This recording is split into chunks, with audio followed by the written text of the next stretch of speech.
Assalamualaikum warahmatullahi wabarakatuh. Om Swastiastu, Namo Buddhaya, salam kebajikan. Puji syukur atas kehadirat Allah Subhanahu wa taala sehingga kita diberi kenikmatan sehat untuk tetap berkarya. Perkenalkan, nama saya Kaharudin Eskel MSI dengan IDN 1110018201 dari program studi Ilmu Kelautan Strata 1 Sekolah Tinggi Pertanian Kutai Timur, Kalimantan Timur. Perkenalkan melalui video ini yang dibuat sebagai pemenuhan salah satu syarat dalam proses sertifikasi dosen tahun 2025, yaitu pernyataan diri dosen dalam unjuk kerja Tridharma Perguruan Tinggi atau PDDUKTPT, khususnya pada aspek pengajaran. Penetapan saya sebagai dosen di Sekolah Tinggi Pertanian Kutai Timur, program studi Ilmu Kelautan berdasarkan SK nomor 32 YPKT bulan 9 2014 dengan tanggal pengangkatan per 1 Januari 2007 dan menjadi dosen sampai saat ini. Salah satu mata kuliah yang saya akan paparkan sebagai mata kuliah yang saya ampu bersama tim teaching, mata kuliah Fisika Laut, mata kuliah dengan bobot 3 SKS yang diselenggarakan pada semester genap atau semester 4 dengan 2 SKS teori dan 1 SKS praktek. Total pertemuan sebanyak 16 pertemuan kelas termasuk ujian tengah semester dan ujian akhir semester. Deskripsi mata kuliah, bahwa mata kuliah Fisika Laut merupakan mata kuliah wajib program studi Ilmu Kelautan yang membahas tentang gambaran perkembangan ilmu oceanografi, rupa bumi, sifat fisis air laut, kesetimbangan bahan kelautan, aplikasi-aplikasi hukum dasar fisika dalam penurunan persamaan gerak lautan, jenis-jenis persamaan gerak air laut, arus geostropik, arus Ekman, affluent, sirkulasi dorongan angin, sirkulasi termoklin, proses diafiknal, karakteristik massa air, sirkulasi di perairan Asia Tenggara, pasang surut, kemudian fenomena regional, respon laut terhadap ENSO dan IODM. Selanjutnya pengenalan proses umum pembentukan gelombang akibat angin, gelombang akustik dalam kolom perairan, reflektansi cahaya, sistem optik, dan arus perairan pesisir. Capaian pembelajaran program studi Ilmu Kelautan yang dibebankan pada mata kuliah Fisika Laut ada 3 bagian capaian yang diharapkan, yaitu sikap, pengetahuan, dan keterampilan.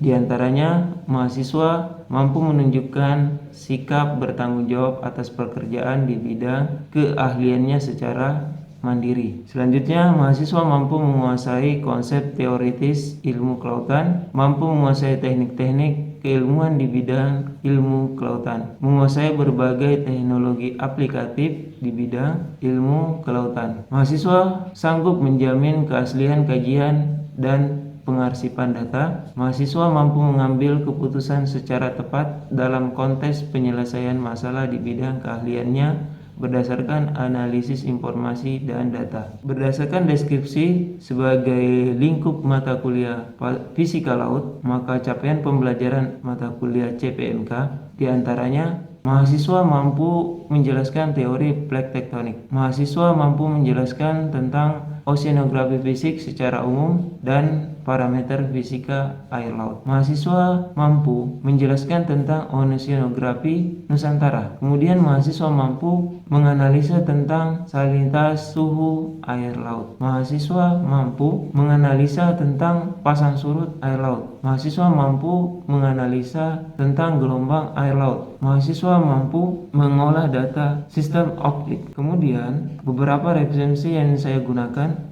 dalam pengajaran bersama tim, diantaranya buku, ada 4 buku seperti tertera di video ini. Kemudian beberapa buku pendukung. Selanjutnya, metode penilaian. Untuk rencana evaluasi mata kuliah praktikum fisika laut pada program studi ilmu kelautan, yaitu bagian evaluasinya ada 3 bagian, yaitu ujian tengah semester, ujian akhir semester, dan praktikum, di mana bobotnya untuk ujian tengah semester yaitu 35 dan akhir semester 45 ditambah praktikum 20%, jadi total 100%. Metode pengajaran. Dalam proses pengajaran menggunakan bahasa Indonesia sebagai bahasa pengantar. Metode pembelajaran yang digunakan menggunakan konsep DIA atau Delivery, Interaction, dan Assessment. Dalam pembelajaran, materi disampaikan dengan metode ceramah menggunakan media PowerPoint, di mana dalam penyampaian secara lisan. Selanjutnya, dalam interaksi menggunakan metode diskusi kelas antar mahasiswa atau kelompok diskusi yang bertujuan memberi kebebasan bagi mahasiswa untuk berargumen, berpikir kritis, dan menganalisa topik kajian yang dipaparkan sebelumnya. Selanjutnya, membuat simpulan sebagai hasil diskusi. Selanjutnya dengan metode demonstrasi, di mana mahasiswa diberi kesempatan untuk menyampaikan hasil penugasan baik tertulis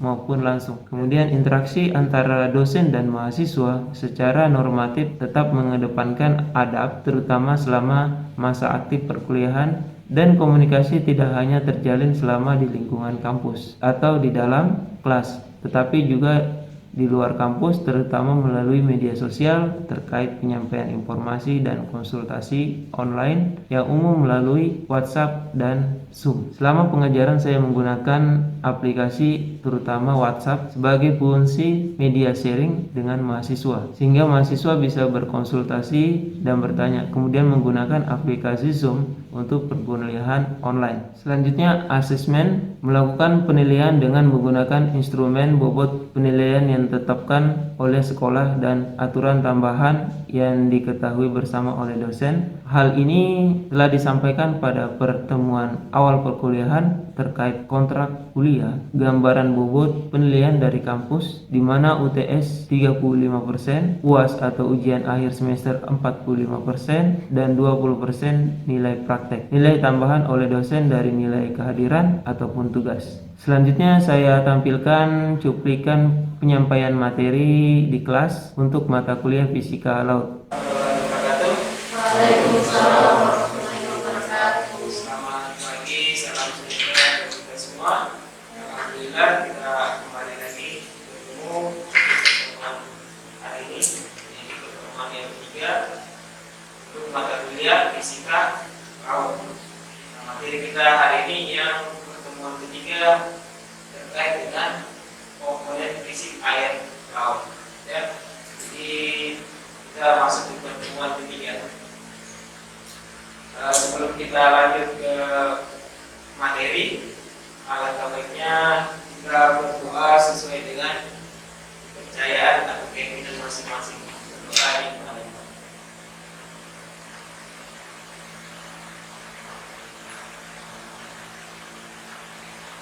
Berdoa selesai. Semoga pagi ini menjadi yang berkah untuk kita semua. Ini di pertemuan ketiga, sebentar menjadi absen ya.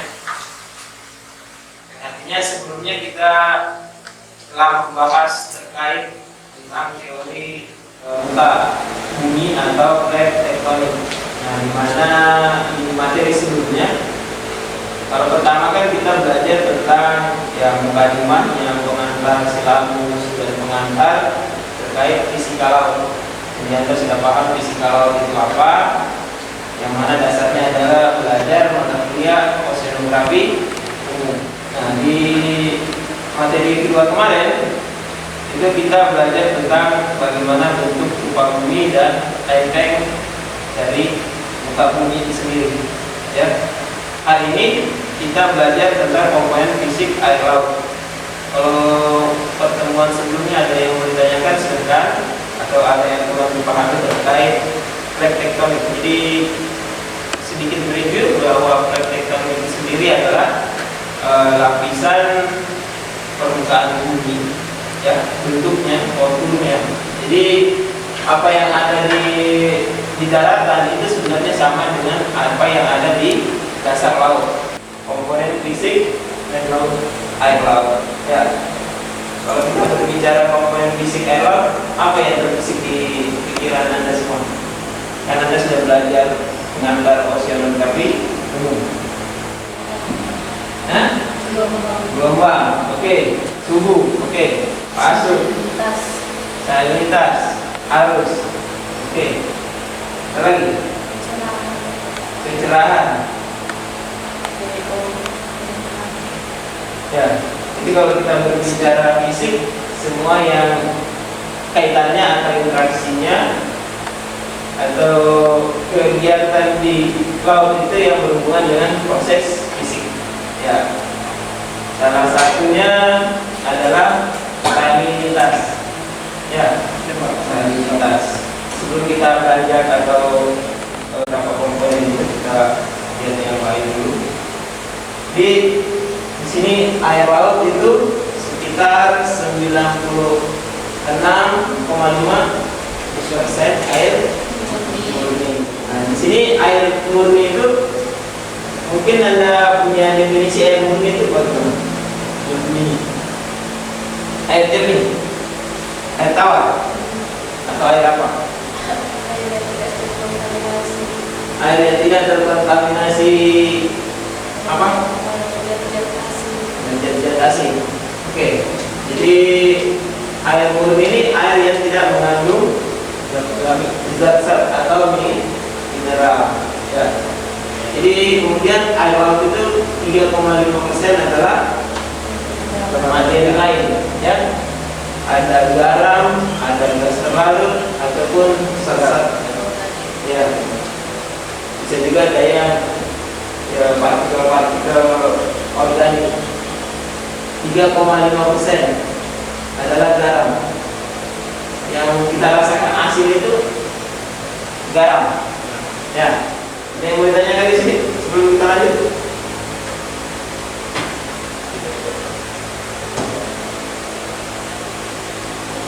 Ya. Kegiatan air. Ya. Di air sendiri memiliki anomali. Ternyata anomali ini di air sudah lama terjadi, ya. Contoh sederhana itu kayak es batu, itu anomali. Ya. Ringan apa berat? Berat. Anda masukkan di air, dia nyapu nggak? Nyapu. Nah, itu anomalinya seperti itu, ya. Kemudian dia bisa berubah jadi uap, ya. Kalau kita lihat air sendiri itu Anda pelajari di kimia dasar itu unsurnya adalah H2O. Berarti rumusnya atau simbolnya adalah H2O, hidrogen oksigen. Nah, ini adalah tampilan dari air. Jadi kayak bulat-bulat di mana molekul atau ion O itu mengikat H. Ya. H2O. H-nya atom H-nya 2 dan atom O-nya 1. Ya. Jadi dia berikatan. Jadi membentuk sebuah ikatan disebut dengan H2O. Di dalam komponen fisika kita belajar termodinamika, ya, termodinamika dari H2O. Ya. Kemudian air laut sendiri di mana mengandung garam. Nah, dua unsur utama yang dominan atau unsur, ada tambahan, ada minor, ada mayor. Nah, ini unsur mayor yang ada di laut. Jadi dalam 1 liter air laut itu ada unsur mayornya yang biasa kita kenal klorid dan natrium. Itulah yang kita biasa makan atau rasain asin. Ya. Jadi itu benar-benar garam. Ya. Nanti kita lihat definisinya apa itu salinitas, yang mana garam itu sendiri nanti selanjutnya.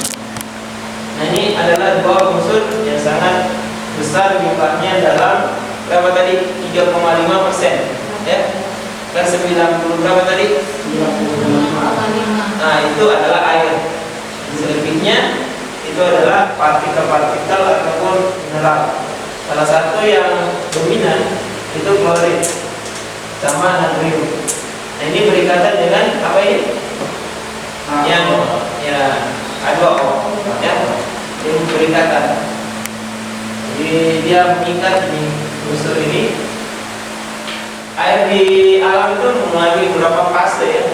Jadi H2O ada dalam bentuk padat, ada dalam bentuk cair dan gas. Ya, kalau dalam bentuk gas dia berevaporasi, ya, menguap. Jika terjadi pemanasan di permukaan air, maka dia akan mengalami di mana suhu turun. Ya, nanti kita bahas kenapa pada saat suhu turun dia tidak beku. Jadi kayak lihat di Antartika itu permukaannya beku, ya kan? Yang mana selama kamu sering main-main di Antartika itu kan? Ya, itu permukaannya beku tapi dasarnya tidak beku, ya. Itu ada prosesnya kenapa yang demikian terjadi. Kemudian ada fase cair ini normal, ya. Nah, ini salah satu penyebab dari komponen fisika air laut, yaitu ada namanya densitas. Di sini dikatakan bahwa densitas adalah fungsi dari kedalaman laut. Jadi korelasi ketika kita mendapatkan nilai densitas, kita berbicara kedalaman dan tekanan, ya. Jadi kalau Anda pernah menyelam, hebat itu 5 meter. 2 meter aja paling pak. Ya. Itu pada kedalaman itu kamu sudah mau naik gitu. Kan kalau kita dulu mata kuliah di Islam itu ada negatif, ada yang positif bunyinya kan. Ya, termasuk ini nggak tahu positif kan negatif, pokoknya dipikir aja. Ya kan? Nah, ada yang tenggelam, ada yang tidak tenggelam. Nah, kan? Nah, pada kita anggap normal. Kita turun di kedalaman 5 meter. Itu belum terasa ada tekanan. Turun di 10 baru. Ya. Makanya belum tentu tubuh dia bisa turun langsung, cukup bisa ngampung. Makanya dia pakai pemberat kalau nyelam, ya kan? Nah, kita kembali bahwa densitas dipengaruhi oleh kedalaman. Semakin dalam suatu perairan, densitasnya akan semakin tinggi, ya. Kemudian tekanannya juga akan semakin tinggi. Jadi kamu sampai kedalaman 100 gram, ya, kupingmu, jantungmu kan tremor, ya. Kemudian dia berhubungan dengan suhu dan salinitas, ya. Semakin ke dalam, suhu di laut itu semakin tinggi. Salinitasnya gimana? Bertambah, ya kayak gitu. Kenapa dia rasanya asin? Karena dari semua partikel yang ada, dia yang paling dominan, ya. Kalau di situ ada balado, ya dominannya balado, gitu kan. Indonesia dilewati oleh salah satu arus dunia. Jadi dari daerah mana nih? Atlantik, kemudian ini Pasifik, ya. Ini warnanya beda-beda. Kenapa? Itu adalah karakteristik dari suhu, ya. Yang merah berarti panas, dan air hangat, cool, kulit ini, ya. Jadi karakter air hangat ini dari Pasifik naik ke atas. Nah, ini berjalan ke sana. Nanti di sini mengalami dingin, ya. Karakter air ini kembali lagi di sini. Nah, naik, tenggelam di sini. Tenggelam. Ini antara hangat dan dingin. Dia muncul lagi di permukaan. Makanya kita daerahnya selalu airnya itu hangat karena yang melewati sirkulasi dunia itu adalah hangat, ya. Tidak mungkin kamu dapat yang dingin, ya. Ini salah satu persamaan empiris untuk menentukan kandungan klorid dalam satuan air laut, ya. Jadi Cl ini adalah kandungan, salah satu kandungan atau unsur utama yang terdapat dalam satuan liter air, ya. Jadi kita bisa pakai per 1000 ppd, ya kan? ppd atau gram per kilogram, atau di kita pakai internasional itu pakai PSU tekanan, ya. Kalau kita bisa pakai per 1000 atau 4 per 1000. Oke, saya kira sampai di situ pertemuan dan materi kita terkait komponen fisika laut. Ada pertanyaan?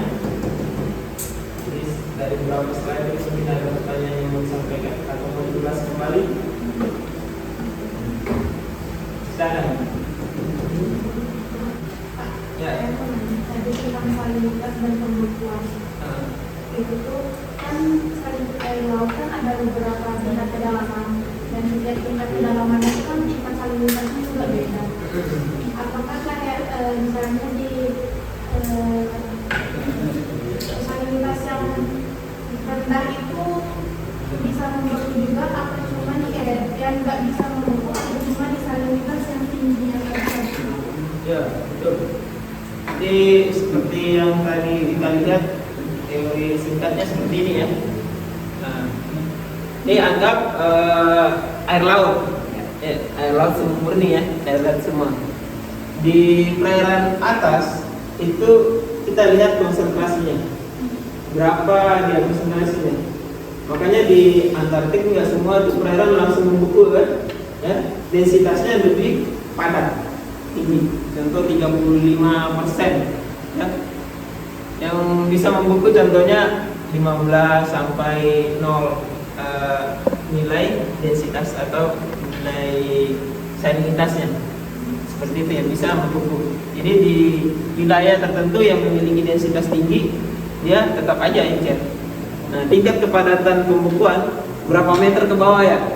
Nah, itu berbeda-beda. Jadi semakin rendah, semakin mampu. Ini berkorelasi sejalan ya. Tapi kalau dia beda antara suhu sama tingkat kencerannya, itu maka dia akan ya bertolak belakang. Artinya meskipun suhu turun sampai minus, dia tetap kencer aja ya. Jadi karena tingkat kencerannya biasa aja tinggi. Beda kalau dia sejalan. Semakin membawa semakin juga semakin rendah.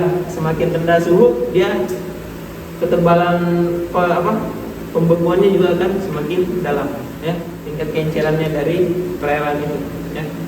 Bisa jadi satu danau ya habis pada saat musim dingin, dia sampai di dasar yang beku. Jadi orang kadang banyak air dingin tapi kesusahan dapat air gitu. Beda kita di Indonesia kan tidak pernah mengalami namanya salju. Ada lagi? Kita ada tadi temperatur maksimal air laut. Nah, di grafik itu apa aja yang mempengaruhi temperatur maksimal air laut? Ya, salah satunya yang mempengaruhi temperatur maksimalnya itu kita bahas dari tadi adalah densitas ya. Jadi densitas itu sangat pengaruh. Jadi semakin rendah densitasnya maka tingkat pembekuannya akan semakin tinggi juga, ya kan? Pernah lihat video orang bisa ngapung di perairan nggak? Ya, itu karena densitasnya tinggi. Oke. Kemudian faktor yang lain adalah suhu. Jadi faktor densitas, faktor salinitas, kemudian faktor suhu sinar matahari. Ya, semakin tinggi penyinaran, salinitas tinggi nggak? Suhu tinggi nggak? Tinggi ya? Ya. Ada lagi? Kalau tidak ada, saya kasih tugas ya untuk minggu depan. Nih, dong. Yang ada. Baik, Pak. Apa perbedaan air murni dan air mineral? Oke, itu tadi yang sebenarnya sudah dibahas ya. Bahwa air mineral sama air murni. Yang kita minum di dus-dus itu air apa? Mineral. Ya. Ya. Jadi air mineral itu air yang mengandung zat atau unsur-unsur. Jadi masih ada unsur yang terkandung di dalamnya. Ya. Makanya ada slogannya air mineral itu ada manis-manisnya, ada gulanya kali ya. Kalau air murni yaitu air aqueous. Karena dia hasil destilasi atau suling. Jadi kalau kamu masak air ada nguap itu, nah itu kalau tampung itu adalah destilasi. Jadi partikelnya itu terendam, murni H2O yang terangkat. Orang biasanya itu air AC, ya itu juga aqueous. Ya. Biasa kita minta di Sukopindo. Nah, itu kita biasa pakai di lab ataupun kalau kita luka-luka untuk bersih pakai air itu karena dia nggak ada mineralnya ya. Makanya itu kadang kalau kita coba basuh luka kita pakai air asin, pedes. Iya. Nah, karena adanya interaksi dengan partikelnya, ya. Makanya nggak sembarang air orang pakai untuk membersihkan luka, ya kan?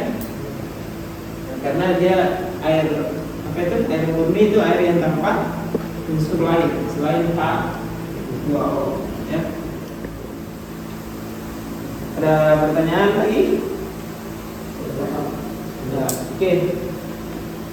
Ini pertanyaan yang mungkin Anda untuk minggu depan dijawab secara ini tulis ya, dikumpul nanti minggu depan. Jadi jelaskan penyebab demaks cairan tidak sejalan dengan titik beku larutan ya. Kemudian bentuk kedalaman lapisan termoklim pada laut Indonesia ya. Jadi tadi ada sekilas saya jelaskan bagaimana pada musim panas dan musim winter ya, musim dingin itu tingkat lapisan daripada termoklim. Dia kalau musim panas kan agak ke atas, kalau musim dingin ya agak ke bawah ya. Nah, itu Anda cari penjelasannya. Oke, sekian dari saya kurang lebihnya. Untuk kesimpulannya hari ini bahwa komponen fisik air laut itu densitas, salinitas, suhu dan tekanan. Ya. Adapun yang tambahan lain seperti arus dan gelombang mungkin nanti di pertemuan selanjutnya kita akan bahas. Oke. Oke, assalamualaikum warahmatullahi wabarakatuh. Selamat pagi. Waalaikumsalam warahmatullahi wabarakatuh. Selamat pagi.